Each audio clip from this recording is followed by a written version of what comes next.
ব্রাহ্মণবাড়িয়ার নবীনগরে জাতীয়তাবাদী কৃষক দলের মহাসমাবেশ অনুষ্ঠিত হয়েছে। সোমবার দুপুরে জাতীয়তাবাদী কৃষক দল নবীনগর উপজেলা ও পৌর শাখার উদ্যোগে এই সমাবেশ অনুষ্ঠিত হয়।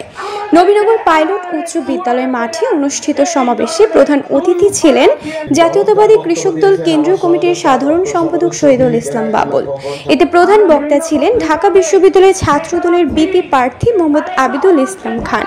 নবীনগর উপজেলা কৃষক দলের আহ্বায়ক জহিরুল হক জুরু মিয়ার সভাপতিত্বে উপজেলা কৃষক দলের সদস্য সচিব আনোয়ার হোসেন বাবুলের সঞ্চালনায় বক্তব্য রাখেন কৃষক দলের কেন্দ্রীয় সাংগঠনিক সম্পাদক মোহাম্মদ এনায়েত উল্লাহ খোকন, সদস্য বাবুল হোসেন, জেলা কৃষক দলের আহ্বায়ক বিপি শামীম, সদস্য সচিব মোহাম্মদ জিল্লুর রহমান। প্রধান বক্তা হিসেবে উপস্থিত ছিলেন কেন্দ্রীয় কৃষক দলের সহ সাধারণ সম্পাদক কে এম মামুন অর রশিদ, পৌর কৃষক দলের আহ্বায়ক আনোয়ার হোসেন, সদস্য সচিব আনোয়ার খান প্রমুখ। প্রধান অতিথির বক্তব্যে শহীদুল ইসলাম বাবুল বলেন, শহীদ প্রেসিডেন্ট জিয়াউর রহমান কৃষকদের জীবন মান উন্নয়নের খাল খননের মাধ্যমে সবুজ বিপ্লবের মাধ্যমে দেশকে খাদ্যে স্বয়ংসম্পূর্ণ করেছিলেন। প্রথমেই শুকরিয়া জানাই মহান রাব্বুল আলামিনের কাছে যে এত চমৎকার করে একটা সভা নির্বিঘ্নভাবে নির্ভয়ে নিঃসংকোচিত আমরা করতে পারছি।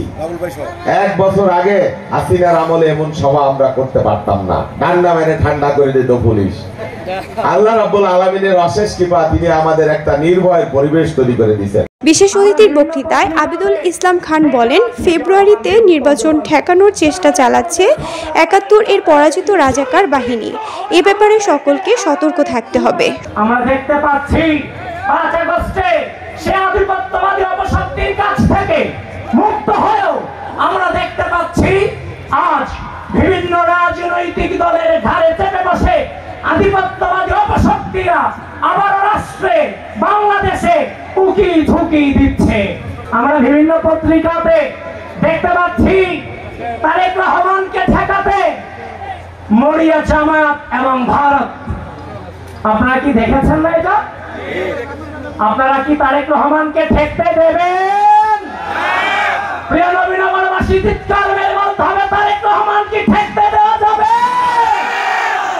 না দিলেও আমি আছি, দল যাকে নমিনেশন দেবে তার পক্ষেই আমার কৃষক দলের প্রত্যেক মা বোনেরা স্বতঃস্ফূর্তভাবে অংশগ্রহণ করে আগামী ফেব্রুয়ারির নির্বাচনে বিএনপির প্রার্থীকে জয়যুক্ত করবে, সেই আশা উদ্দীপনা রেখে সবাইকে আবারও ধন্যবাদ জানিয়ে সমাবেশে বিএনপির কৃষক দল ও অঙ্গ সংগঠনের হাজার হাজার নেতাকর্মীরা উপস্থিত ছিলেন।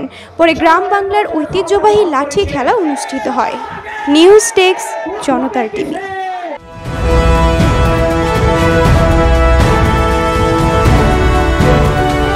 জনতার টিভি, জনগণের আয়না।